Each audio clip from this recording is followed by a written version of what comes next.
अस्सलामुअलैकुम dear students, कैसे हैं आप सब। उम्मीद करता हूँ आप सब खैरियत से होंगे।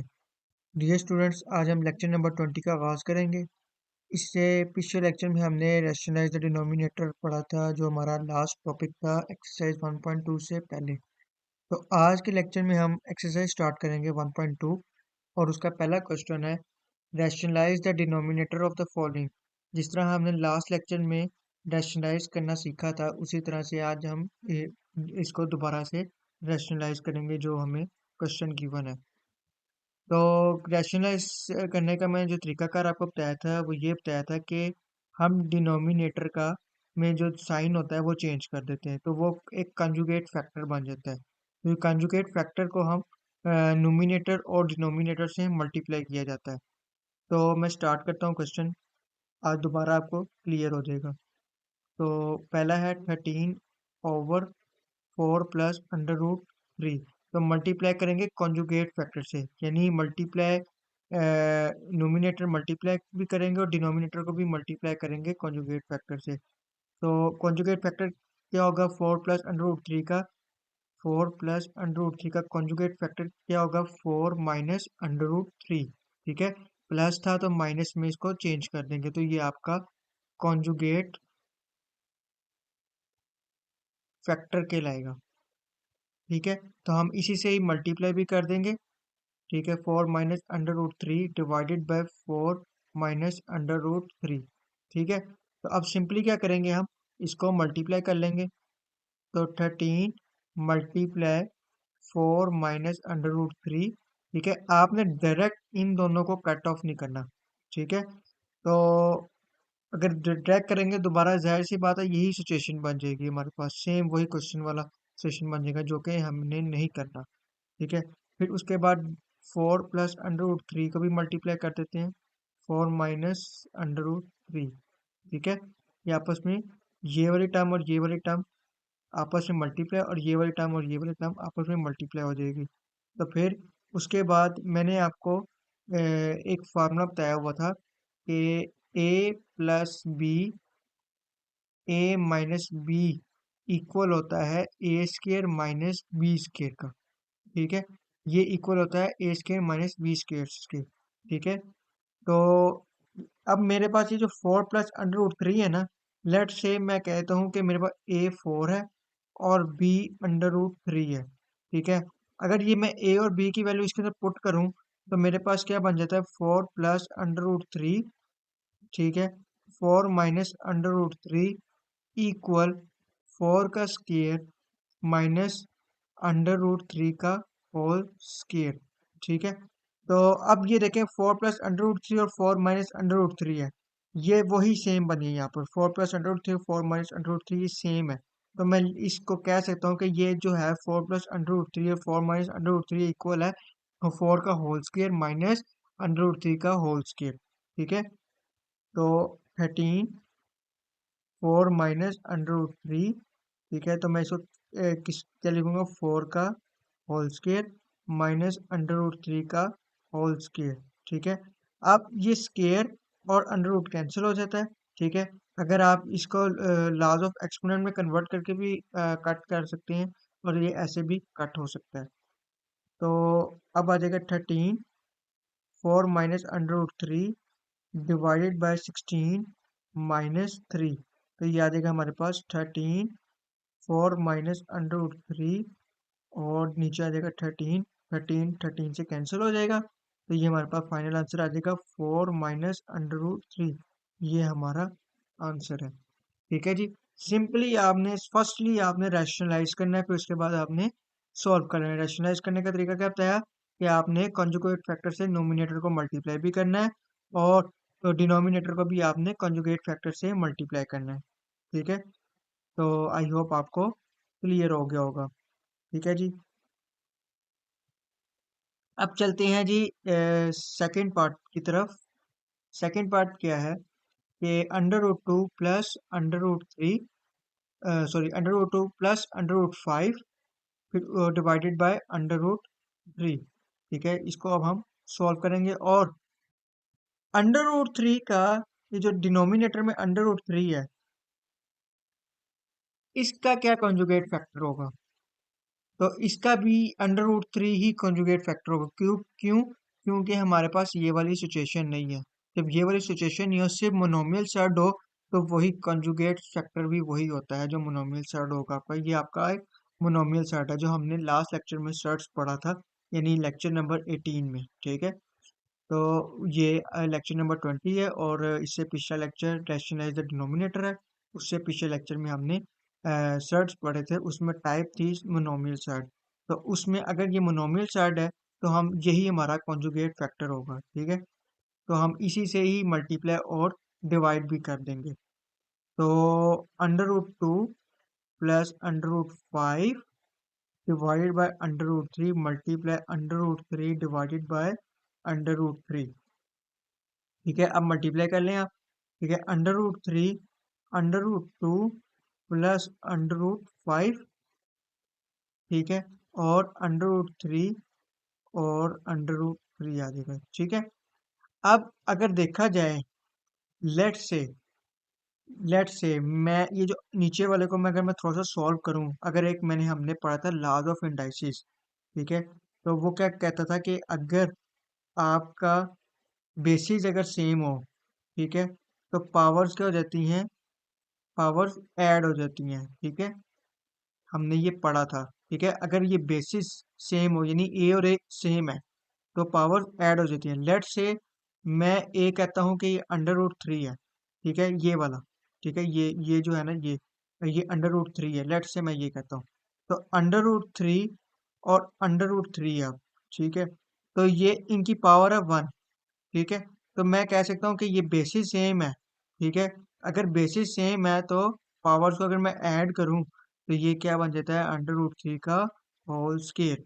ठीक है, तो मैं इसको उसी में कन्वर्ट कर दूंगा, under root 3 under root 2 plus under root 5। ठीक है, तो ये आपका आ जाएगा अंडर रूट 3 का होल स्क्वायर। ठीक है, तो स्क्वायर अंडर रूट से कैंसिल हो जाएगा। तो अब हम क्या करेंगे, जो ऊपर वाली नोमिनेटर है इसमें इसकी कैलकुलेशन करेंगे, तो ये आपका अंडर रूट 3 और अंडर रूट 2 से मल्टीप्लाई हो जाएगा, और अंडर रूट 3 आपका मल्टीप्लाई होगा अंडर रूट 5 से। ठीक है, तो यहाँ पर आपका डिनोमिनेटर में 3 आ जाएगा। तो अब हम थोड़ा सा अब देखें, हमने एक और लॉ पढ़ा था। वो लॉ क्या था, लॉ ऑफ रेडिकल का पहला लॉ था। वो क्या कहता है कि अगर ए बी आपस में मल्टीप्लाई, अंडर रूट में दो डिफरेंट नंबर मल्टीप्लाई हो रहे हो, तो हम उनको सेपरेट कर सकते हैं। ठीक है, मल्टीप्लाई की सिचुएशन में मल्टीप्लाई अगर हो रहे हो, ठीक है, प्लस माइनस की बात नहीं हो रही यहाँ पर। ठीक है, ये ए और बी आपस में मल्टीप्लाई है, तो उनको हम इस तरह से अंडर रूट्स को सेपरेट किया जा सकता है। ठीक है, बेशक आप यहाँ पर इंडेक्स भी लगा दें, ठीक है, उससे कोई फर्क नहीं पड़ेगा। क्यों? क्योंकि ऑलरेडी अगर यहाँ पर कोई भी इंडेक्स ना हो तो ऑलरेडी स्केयर होता है। ठीक है, 2 होता है इंडेक्स। ठीक है, तो ए और बी आ गए। ठीक है, ये सेपरेट हो जाएगा। अब ये देखें, ये वही सेम सिचुएशन मान गए। ठीक है, अगर ये इसको देखा जाए तो इसको हम इसमें कन्वर्ट करेंगे। ठीक है, ए और बी यानी 3 और 2 आपस में मल्टीप्लाई हो जाएगा एक ही अंडर रूट के अंदर, तो हम ये करेंगे। तो ये आपका बन जाएगा 3 × 2 प्लस 3 × 5 डिवाइडेड बाई 3। तो ये आ जाएगा आपका 3 × 2 = 6 प्लस 15 डिवाइडेड बाय 3। ठीक है, तो ये आपका एक फाइनल आंसर आ गया। ठीक है जी, आई होप आपको क्लियर हो गया होगा। ठीक है, तो आपने laws of radicals and laws of indices, laws of exponent, और जो फार्मूलाज हैं ए प्लस बी का whole square, a minus b का whole square, a square minus b square का a square minus b square का जो formulas हैं, इनको आपने अच्छी तरीके से रिवाइज करने हैं। तो फोर्थ पार्ट की तरफ चलते हैं। 6 - 4 √2 डिवाइडेड बाई 6 + 4 √2। ठीक है, तो 6 - 4 √2 6 + 4 √2। ठीक है, अब मैं थोड़ा सा स्पीडली करूंगा। तो मल्टीप्लाई कर लेंगे कॉन्जुगेट फैक्टर से, तो 6 + 4 √2 का कॉन्जुगेट फैक्टर क्या होगा? 6 - 4 √2। सिंपली आपने साइन चेंज कर देना है, प्लस है तो यहाँ पे माइनस आएगा। ठीक है, 4 √2। ठीक है, सिंपली आप मल्टीप्लाई कर लें, 6 - 4 √2। ठीक है, 6 - 4 √2। और फिर अब मैं डायरेक्ट फार्मूला लगाने लगा हूँ, 6 + 4 √2 और 6 - 4 √2, बल्कि मैं मल्टीप्लाई कर लेता हूँ, 6 + 4 √2। ठीक है, 6 - 4 √2। ठीक है, उसके बाद आप क्या करेंगे? अब ये देखें, 6 - 4 √2 और 6 - 4 √2 दोनों सेम है। ठीक है, वही बात होगी, ए डॉटेड यानी ए मल्टीप्लाई यानी बेसिस सेम हो गए। ठीक है, तो पावर्स को हम इनकी ऐड कर देते हैं, तो क्या बन जाएगा? 6 - 4 √2 का होल स्क्वायर। ठीक है, तो फिर नीचे क्या आ जाएगा? 6 का स्क्वायर। ठीक है, ये इन पे ए स्क्वायर माइनस बी स्क्वायर का मैं फॉर्मूला अप्लाई कर रहा हूँ, ए प्लस बी जो इक्वल होता है और ए माइनस बी के इक्वल होता है। ठीक है,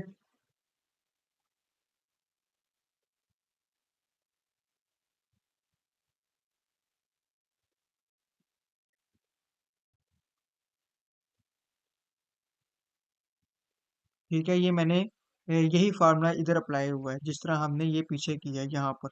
ठीक है, यहाँ पर जो हमने किया था वही वही सिचुएशन बनी है यहाँ पर भी, और हम उसी तरह से फार्मूला अप्लाई कर रहे हैं, 6 - 4 √2 का होल स्क्वायर। ठीक है, तो फिर उसके बाद हम क्या करेंगे? ये ऊपर a minus b whole square, एक फार्मूला है हमने पढ़ा हुआ है बचपन में, इक्वल होता है a का square +2ab, sorry -2ab plus b का स्क्वायर। ठीक है, ये इसके इक्वल होता है।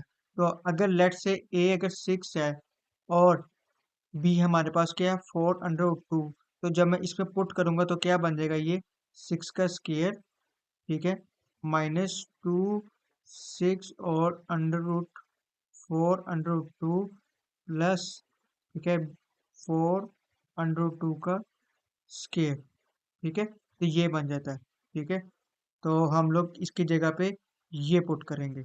ठीक है, तो 6 - 4 √2 का होल स्क्वायर किसके इक्वल हो जाएगा? 6 का स्क्वायर -2 6 4 √2 प्लस 4 √2 का होल स्क्वायर। ठीक है, फिर उसके बाद नीचे आ जाएगा 6 का स्क्वायर करें, 6 6 36 माइनस, अब ये जो स्क्वायर है ना, अब √2 का भी के जो √2 का जो पावर है उसके साथ भी मल्टीप्लाई हो रहा है, 4 की जो पावर 1 है, ठीक है, उसके साथ भी मल्टीप्लाई हो रहा है। ठीक है, ये दोनों हमने एक लॉ पढ़ा था, उसके अंदर यही था कि अगर ए और बी के ऊपर अगर कोई भी पावर है, ठीक है, लेट से, तो ए की पावर के साथ भी मल्टीप्लाई होगा और बी की पावर के साथ भी मल्टीप्लाई होगा, तो ये भी वही चीज है। ठीक है, √2 को बी कह लें, 4 को आप ए कह लें, तो इनकी पावर के साथ आप मल्टीप्लाई कर सकते हैं, तो -4, ठीक है, का स्क्वायर। ठीक है, और √2 का होल स्क्वायर। ठीक है, तो ये आपके पास बन जाएगा।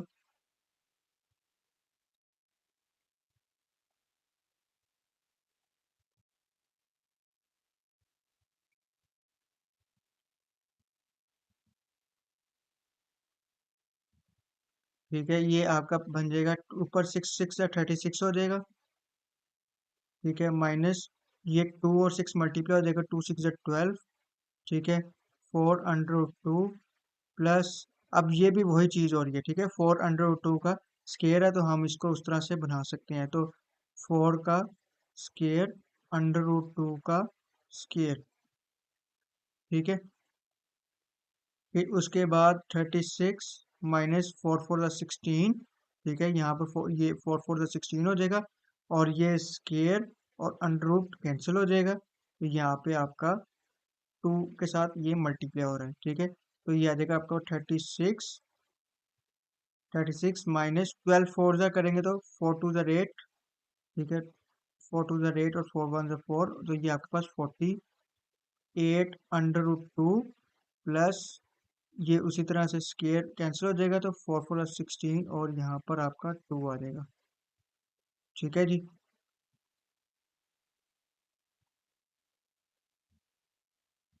तो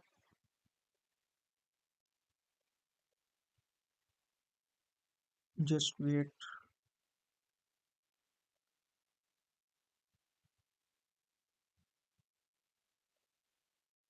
ठीक है जी। तो यहाँ पर आपका आ जाएगा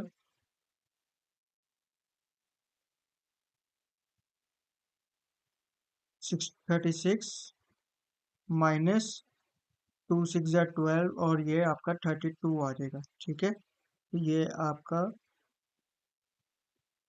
यहाँ पर ये 12 नहीं है, 32 है। ठीक है, फिर उसके बाद 36 माइनस 48 अंडर रूट 2 प्लस यहाँ पे भी आपका 32 आ जाएगा। तो आपका 36 माइनस 32 होता है 4। ठीक है, और 36 प्लस 32 अगर करेंगे तो ये आपका बनेगा 68 minus 48 under root 2 divided by 4। अब मैं इसको थोड़ा सा सेपरेट करूंगा, यानी 68 divided by 4 minus 48 under root 2 divided by 4। ठीक है, जब आप दोबारा से एलसीएम लेके इस फॉर्म में लेके आ सकते हैं। ठीक है, आप दोबारा से इसको जब माइनस करेंगे तो ये आपका इसी फॉर्म में आएगा। तो ये आ जाएगा आपका 4 1 4। ठीक है, तो ये आपके पास आ जाएगा 4 4 1 4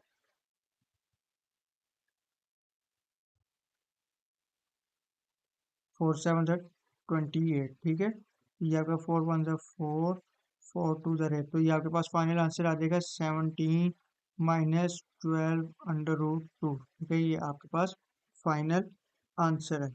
ठीक है जी। उसके बाद है फिफ्थ पार्ट।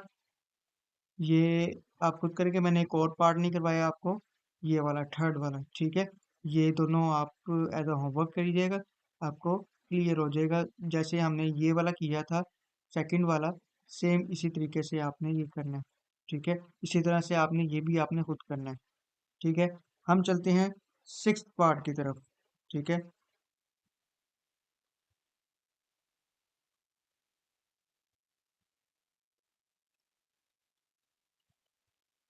तो सिक्स पार्ट है जी, 4 under root 3 divided by under root 7 plus under root 5। ठीक है, तो हम मल्टीप्लाई करेंगे कॉन्जुगेट फैक्टर से। Under root 7 minus under root 5, under root 7 plus under root 5 का कॉन्जुगेट फैक्टर क्या होगा? Under root 7 minus under root 5। ठीक है, 4 अंडर रूट 3 मल्टीप्लाई होगा under root 7 minus under root 5 से। तो ये आपके पास आ जाएगा नीचे under root 7 plus under root 7 minus under root 5। तो सिंपली दोबारा वो a square minus b square का formula, a plus b a minus b का फार्मूला अप्लाई हो रहा है यहाँ पर डिनोमिनेटर में। तो ये आपके पास आ जाएगा under root 7 minus under root 5 divided by 7 under root 7 का स्केयर माइनस अंडर रूट 5 का स्केयर। ठीक है, ये स्केयर अंडर रूट से कैंसिल, ये स्केयर अंडर रूट से कैंसिल हो जाएगा। तो आपका आ जाएगा 4 अंडर रूट 3 को मल्टीप्लाई कर लें, तो 4 अंडर रूट 3 मल्टीप्लाई हो जाएगा अंडर रूट 7 के साथ, माइनस 4 अंडर रूट 3 मल्टीप्लाई भी हो रहा है अंडर रूट 5 के साथ। ठीक है, उसके बाद 7 माइनस 5। ठीक है, तो नीचे आ जाएगा 2। ठीक है, तो अब ये देखें, ये वही सिचुएशन बनी है जो हमारी पीछे बनी थी। ठीक है, ये इस वाले पार्ट में ये देखें, ये सेम वही चीज इसके ऊपर बनी है। तो हम वही लॉ अप्लाई करेंगे, तो ये सिंपल 3 और 7 आपस में एक अंडर रूट में मल्टीप्लाई हो जाएंगे। तो 4 अंडर रूट 7 3 जा 21 हो जाएगा। ठीक है, माइनस 4 और 3 5 जा 15 हो जाएगा। तो नीचे आ जाएगा 7 माइनस 5 2 हो जाएगा। तो फिर उसके बाद हम उसी तरह जिस तरह हमने इस पार्ट में सेपरेट किया था उसी तरह से इसको सेपरेट कर लेंगे। तो ये आपके पास आ जाएगा 421/2 माइनस 415/2। ठीक है, 2 1 टू 2 2 4, 2 1 टू 2 2 4। तो ये आपके पास आ जाएगा 2√21 माइनस 2√15। ठीक है, ये आपके पास फाइनल आंसर है। ठीक है जी, आई होप आपको क्लियर हो गया होगा। तो ये था हमारा क्वेश्चन नंबर 1। तो आज के लिए इतना ही, इजाज़त दीजिए। अल्लाह हाफिज़।